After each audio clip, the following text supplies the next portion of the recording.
என்ன sir work ஹவர்ஸில் இங்கே வந்து என்ன யோசிச்சுட்டு இருக்கீங்க? இல்லை பாலு, நம்ம ட்ரான்ஸ்ஃபர் எனக்கு கொடுத்துருக்காங்க இல்லையா, அதை பற்றி எங்கள் அம்மா கிட்ட நான் பேசவே இல்லை. சார் வேறு ட்ரான்ஸ்ஃபர் வந்து ப்ரமோஷனோட கிடைக்குதுன்னு சொல்லிட்டாரு. இப்போ என்ன பண்ணுறதுன்னு தெரியல. அதை தான் யோசிச்சுட்டு இருக்கேன். ஏன் சார், ப்ரமோஷனோட ட்ரான்ஸ்ஃபர் கிடைக்குதுன்னா சந்தோஷம் தானே? போயிட்டு வாங்களேன். எவ்வளோ நாளைக்கு தான் இந்த ஊர்லேயே இருக்க போகிறீங்க? இந்த ஊரில் நம்ம ஆஃபீஸை திறந்து நம்ம ரொம்ப கஷ்டப்படுறோம் சார். ஒரு போக்குவரத்தும் இல்லை, வசதியும் இல்லை. உங்களுக்கு வேறு பிரான்ச்சில் கொடுத்துருக்காங்க, அதுவும் சென்னையில் கொடுத்துருக்காங்க. ஜாலியாக போயிட்டு வர வேண்டியதானே? அட நீ வேறப்பா, எங்கள் அம்மாவுக்கு இந்த ஊர் மேலே பயங்கர சென்டிமெண்ட். அதனால தான் எனக்கு சென்னையில் இதுக்கு முன்னாடி வந்து ஆஃபரே ரிஜெக்ட் பண்ண வச்சு, இந்த ஊர்லேயே புதுசாக திறந்த ஐடி கம்பெனியில் நீ வேலை பார்த்தா போதும் அப்படின்னு பேசி அவங்களே ரெக்கமெண்ட் பண்ணி என்னை ஜாயின் பண்ண வச்சாங்க. அப்போ ஜாயின் பண்ணி நான் 5 இயர்ஸ் ஆக போகுது. இப்போ நமக்கு நல்ல பயங்கர பிஸ்னஸாக போய் நமக்கு பல பிரான்ச்சஸ் திறந்துட்டோம். அதனால ஒவ்வொரு நல்ல எம்ப்ளாயீஸும் இங்கேருந்து அனுப்புகிறாங்க தான், எனக்கு புரியுது. ஆனால் இது எங்கள் அம்மாவுக்கு புரியணுமே. அவங்க ஏற்கனவே வந்து நான் சென்னையில் போயிட்டு வரேன்னு சொல்லும் போதே பிறந்த மண்ணை விட்டுட்டு போய் என்னடா பண்ண போகிறேன்னு சொல்கிறாங்க. அவன் துபாய் அமெரிக்கான்னு போய் செட்டில் ஆகிட்டு இருக்கானுங்க. இங்கே பக்கத்தில் இருக்கிற ஊருக்கு போகிறதுக்கே இந்த படம் இருக்குது. என்ன பண்ண போகிறனோ தெரியலடா. சரிண்ணே, சரி சார், சரி சார். இங்கே உங்களை அண்ணன் கூட நான் கூப்பிட முடியல. நம்ம வெளியில் எவ்வளோ பழக்கமான ஆளுங்க தான். இந்த மேனேஜர் வேறு இங்கேயே சுற்றிட்டு இருப்பான். அதுக்காகவே உங்களை சார் சார்னு கூப்பிட வேண்டியதாக இருக்குது. அவன் எனி டைம் வந்துடுவான். நீங்கள் போய் உங்கள் ஒர்க் பாருங்கள். நம்ம ஆஃபீஸ் முடிச்சுட்டு இதை பற்றி பேசிக்கலாம். ஆ சரிப்பா சரிப்பா, ஓகே, நானே போய் ஒர்க் பார்க்குறேன்.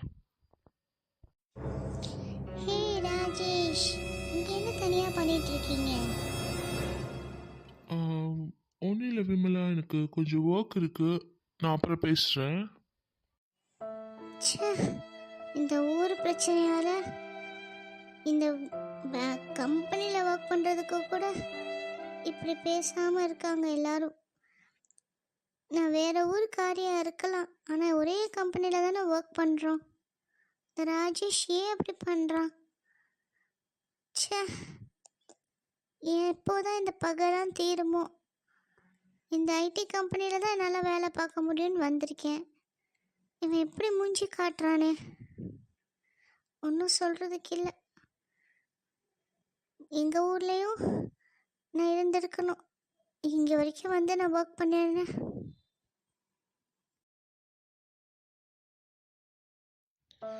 என்னடி பண்ணுறது இப்போ? ஒன்றுமே புரியலையே.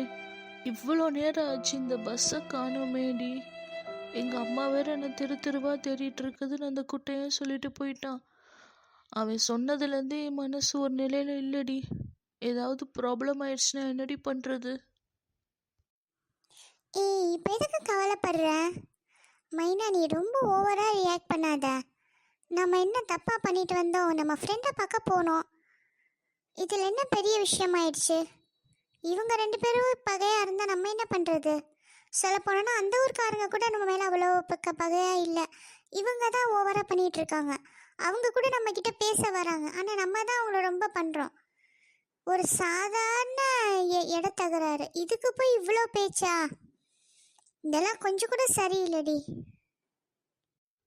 ஆமாண்டி, நீ சொல்கிறது கரெக்டு தான். இது ஒரு சாதாரண விஷயந்தான். எல்லாம் பெருசு பண்ணியாச்சேடி. இப்போ ஊரே 2 பட்டு போய் கிடக்குது. முன்னாடிலாம் அந்த ஊருக்காரங்களும் இந்த ஊருக்காரங்களும் பயங்கர ஒற்றுமையாக இருந்தாங்களாம். எங்கள் அம்மா சொல்லிச்சு ஒரு வாட்டி, அவங்க ஃப்ரெண்ட்ஸ்லாம் கூட அங்கே தான் இருக்காங்களாமா. ஆனால் இந்த ப்ராப்ளம் வந்ததுலேருந்து அவங்க ஒருத்தர் பேசிக்கவே இல்லையாம். அதோடு அவங்க ரிலேஷன்ஷிப் கட் ஆகிடுச்சான். எனக்கு அந்த மாதிரி ஆகிறதுல சுத்தமாக விருப்பம் இல்லடி. பஸ் வர மாதிரி இருக்குடி, வா கொஞ்சம் முன்னாடி நடந்து போவோம். அப்போ தான் நம்ம பஸ்ஸில் ஏற முடியும். ஓகேடி, போகலாம். என்ன இவ இவ்வளோ நேரம் ஆச்சு, ஆளே காணோம். ஃபோன் பண்ணால் கூட எடுக்கவே மாட்டுறாளே. காலையில் போனா, இப்போ மத்தியானமே ஆயிடுச்சு, இப்போவுமே இப்படி இருக்க மாட்டாளே. சரி, ஒரு வாட்டி ட்ரை பண்ணுவோம். ஹலோ, பார்வதி, எங்கே போன? காலையிலேருந்து நாங்கள் வெயிட் பண்ணுறோம்ல. உன் பையனும் உன்கிட்ட தான் ஏதோ முக்கியமாக பேசணும்னு சொல்லி காலையிலேருந்து உன்னை தேடுறான் தெரியுமா? என்கிட்டயே அந்த விஷயத்த சொல்ல மாட்றான். காலையிலேருந்து நீ எதுவுமே பண்ணி வைக்கல. நாங்கள் சாப்பிடாம உனக்காக வெயிட் பண்ணா நீ என்ன இப்படி பண்ணிட்டு இருக்கிற? எப்போ வீட்டுக்கு வரதா இருக்க? சீக்கிரம் வா, டைம் ஆச்சு. ம் ம் அப்படியா? இப்போ என்ன அவசரம் அதுக்கு? எல்லாத்தையும் பையனை கேட்காம நீ ஏன் எப்படி முடிவு பண்ணலாம்? ஆஹா, சரி சரி, பார்த்துக்கலாம் விடு. என்ன பண்ணுறது? பையன்கிட்ட பேசினா தான் தெரியும். சரி, நீ முதல்ல வீட்டுக்கு வா, அப்புறம் பார்த்துக்கலாம். என்ன திடீர்னு பையனுக்கு கல்யாணம் அப்படி இப்படின்னு சொல்கிறா? நம்மக்கிட்ட ஒரு வார்த்தை கூட கேட்கல. என்னாச்சு இவளுக்கு?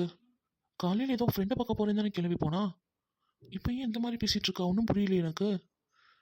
ச்சே, ஒன்றும் புரிய மாட்டேங்குது. அவனும் உன்கிட்ட சொல்ல மாட்டான், இவளும் என்கிட்ட சொல்ல மாட்டான். ஆக மொத்தம் இந்த வீட்டில் நமக்கு மதிப்பில்லைன்னு மட்டும் நல்லா தெரியுது.